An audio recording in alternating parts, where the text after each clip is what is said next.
The Nairobi Securities Exchange launched its initial public offering in July, and by close of the offer, it reported an oversubscription of 663%.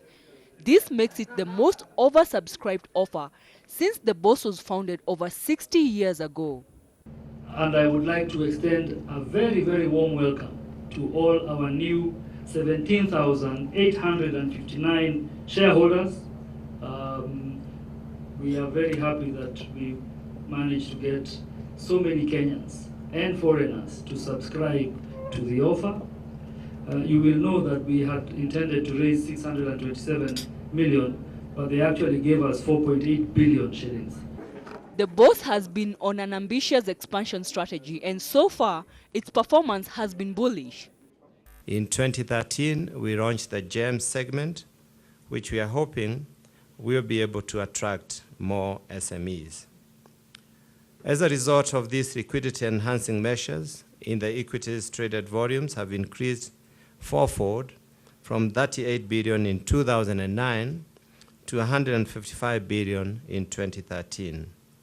This year alone, we have so far traded 130 billion worth of shares, reflecting growing confidence in the market by the investors.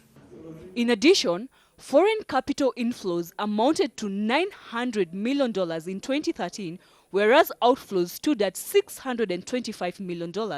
However, plans by the Kenya government to reintroduce the capital gains tax is causing apprehension among market players. I think it is important as we debate this issue of the reintroduction of capital gains tax that due consideration be given to making the market even more attractive to potential issuers so that we can attain our objective of having 100 listed companies over the next 4 years and a market cap of 4 trillion shillings, and to place Nairobi as the international financial center for our region.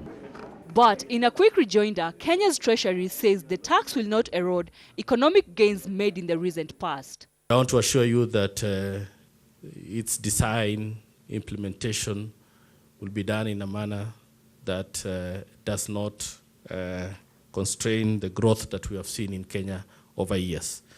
I want to assure you that we will work with KRA. We had to discuss a lot this with Parliament before the bill was passed, and I think what has been put there is more comforting than originally how it was going to look like. So what remains really is to design it in a way that does not affect what has been achieved. Apart from new product offerings, the bourse has greater plans in store. We are going to have a mining code very soon, and it's in the third reading in Parliament. And there are two components which relate to the stock exchange. One is we are asking companies to list in the Nairobi Stock, not Nairobi Stock Exchange, but in the Security Exchange, at least 20% of their shares. The second element is the Cabinet Secretary Ministry of Mining will facilitate the establishment of a metal and commodities exchange.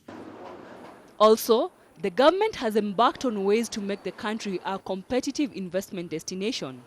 Improving infrastructure is top priority, as well as the second one, which has been touched on, is really to deal with the ease of doing business, our competitiveness as a country, as an economy. That also has already demonstrated some good success. We have moved 16 positions in the last 2 years upwards, and I'm confident we will continue to do that. And undoubtedly, that would also improve the bottom line of the companies that are trading on here. And we're working with them extremely hard to make sure that we can make it easy for people to do business in Kenya and attract both the domestic as well as foreign investors to do more business in our country.